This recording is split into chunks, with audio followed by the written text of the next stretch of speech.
welcome back. My name is Jason. This week I've had some time with the 2023 Jaguar F-Type R. Got a little bit of mixed emotions about this one, so hopefully I don't take too much flack for that. But as always, we'll talk about interior, exterior, trim levels, and talk about what this thing is like to live with. Let's go ahead and take a look.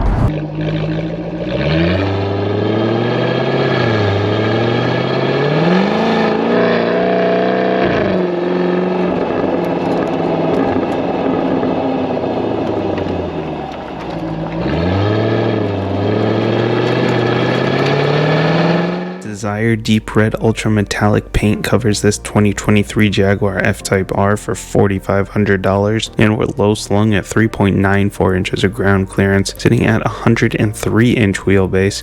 Quite long for a two-seat coupe, but that will definitely help with the ride quality, and it gives us tons of room for storage. 20-inch rims are wrapped in Pirelli P0 performance tires, which provide great grip once warmed up, but I have gotten them to spin a few times with high torque and a heavy rear bias. Mirrors are auto folding, and these have optional blind spot monitoring. Seems like that should be standard on a $100,000 plus car, but at least it is an option, with form being at the forefront of the design here, coupled with the fact that artists have a strong distaste for door handles. These handles disappear when the car is locked. And up top we have a $1,200 Pano sunroof, which I've had open all week, and it feels like a must-have in a GT car like this if you opt for a fixed roof. A sleek front end offers lots of cooling for lots of engine, and at the edges we have full LEDs with auto high beams, and they work just fine. A black splitter underneath is part of the black package, and you'll definitely want to be mindful of that if you have any kind of curb onto your driveway.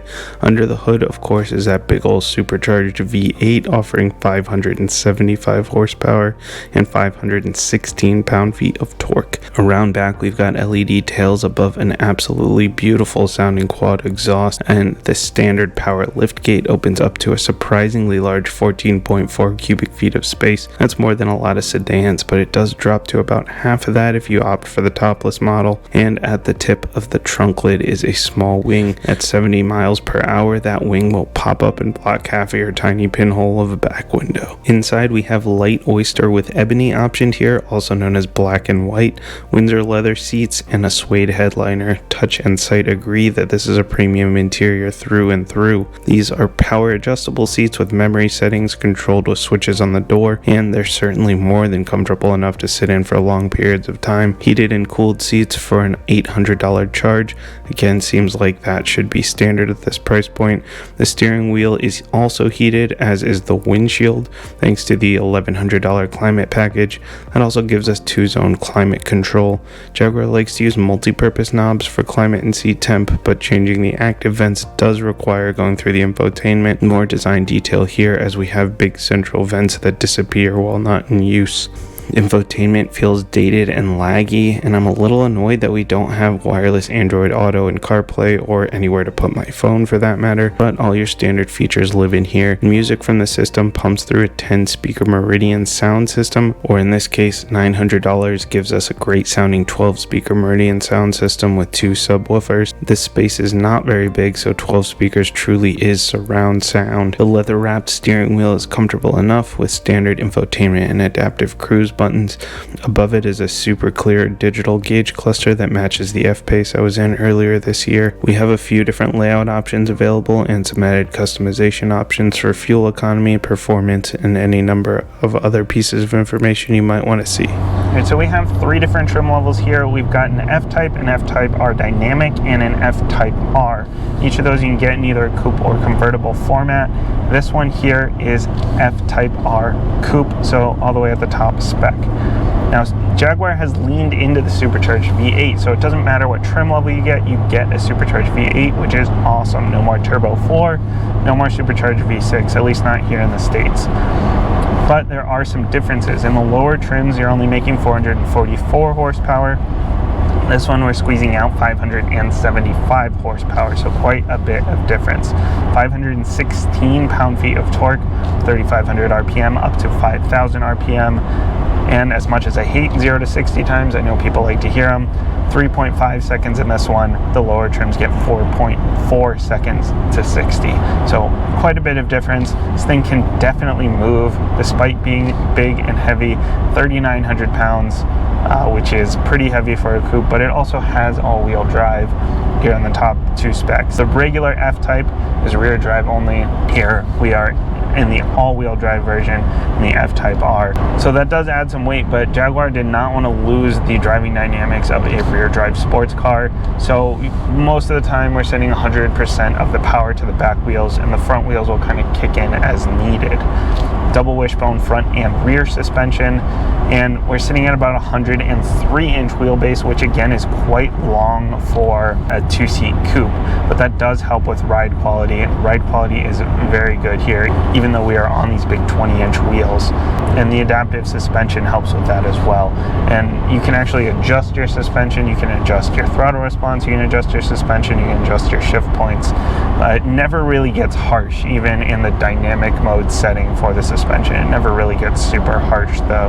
And for transmission here, we have an 8-speed quick shift automatic.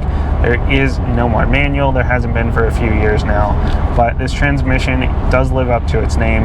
It shifts nice and quickly whether you let it do its own thing or whether you want to use the paddles here. It responds very well. And we have a regular mode and a sport mode here. When you move the transmission lever, when you move the gear shift over to the left, you can pop it into sport mode. What that's going to do is it's going to hold your gears a lot longer.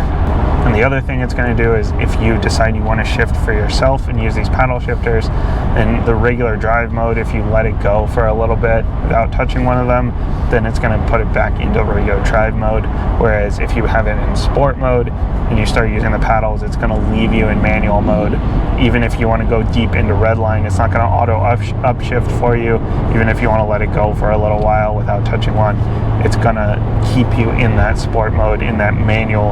It's going to keep you in that manual mode. Redline is about 6,500 RPM, so I love that it lets you go into redline and kind of control your own destiny here. Some cars, even when they have paddle shifters, won't let you ring it out. And one of the best parts about this car is ringing out because it sounds so good. Jaguar really does sound so well. Above 3,500 RPM especially, the exhaust baffles open and it just sounds wonderful. We also have a button here that you can adjust that with if you want to open up those exhaust baffles here. So in addition to that sport mode and the drive mode, I mentioned you can set your dynamic mode settings up in here, and we also have a snow mode as well. But even in your dynamic mode, so one of the things I was really hoping for, it would have more of sort of a Jekyll and Hyde feel, so that you can put everything on dynamic and really get heavy steering and a stiff suspension and really engaging experience. But it never really gets harsh, even in dynamic mode. It never really gets heavy here. It feels a little bit too confident almost. It's like it's too perfect. When you come through these corners and it's like you're playing a video game, you know, there's not a ton of body lean. The steering never gets super heavy, and you know, you just can't feel it through the seat. At the same time, you know, it is a GT car. It is very comfortable for long trips, for daily drives. You know, we've got these nice leather seats, heated and cooled, and you know, the soft ride really makes it more livable daily. And plus we've got all-wheel drive system, and we've got a heated windshield, so you know, if you want this to be your winter car, you want to drive it year-round, you really can do that. As far as visibility goes here, visibility out the front is great. We do have a long nose, so you got to be careful when you're parking, but we've got parking sensors all around. The windows here, because it is such a long car, nice long windows. Blind spot is not too bad at all, and we've got blind spot monitoring. It is a little bit strange that blind spot monitoring is not standard on a $100,000+ car, but that one is optioned here. As far as visibility out the back, you know, we've got a pinhole in the back. I'd love to see them use the technology they have in like the Camaro and some of the Chevys, which I'm probably not supposed to say here, but where they have the video feed coming through here to a camera in the back, so you don't have to worry about looking through a pinhole. You can actually get a clear view of what's behind you. But other than that back window, we do have very good visibility. We are at about 3.94 inches off the ground, so just under 4 inches off the ground. You do have to worry about scraping, but again, despite being so low, we still have really great ride quality. And as far as noise goes, the road noise in here it's kind of loud, considering this price point and the fact that it's not, super on-edge performance. It's more GT, more sort of cruising. I expected it to be a little bit quieter in here. The other thing is, I do wish we had wireless Android Auto. We do have Bluetooth, so you can hook that up. We've got this great 12-speaker Meridian sound system. This is the upgraded one. It's a 10-speaker standard. This has the 12-speaker. Sounds wonderful. I just wish that I had wireless Android Auto to hook in my music through here, especially since the cord goes in through here in the center console, and then you have nowhere to put your phone.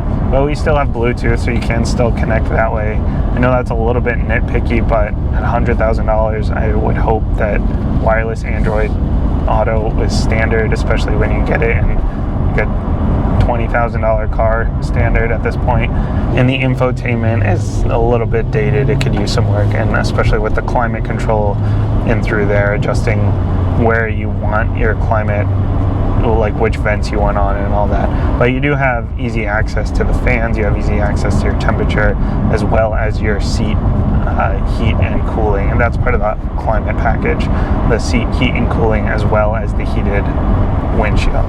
So some of those things are nitpicky, but like the road noise, I feel like it's kind of a big deal. And features like blind spot monitoring, wireless Android Auto at $100,000 plus on a GT car, I feel like those should be standard. But at the end of the day, this really is a car you can daily drive. It's very comfortable, and it will respond really well when you put your foot into it at the same time. If you want to drive it hard, you can easily drive it hard. It sounds wonderful, because Jaguar does sound so well. So at the end of the day, it's still a wonderful car to live with. If this is something that you plan to take on, long trips, or you plan to daily drive it. At the end of the day, maybe my expectations are too high, but at $100,000 plus, my expectations are high. If it's a performance car, I want to be able to stiffen up the suspension, dial in the steering, and get fully engaged in the driving experience, but it's always too soft and easy to drive, even in full dynamic mode. If it's a GT car, the road noise is a little too much, and it's missing a few key pieces of tech that really should be here at this price point.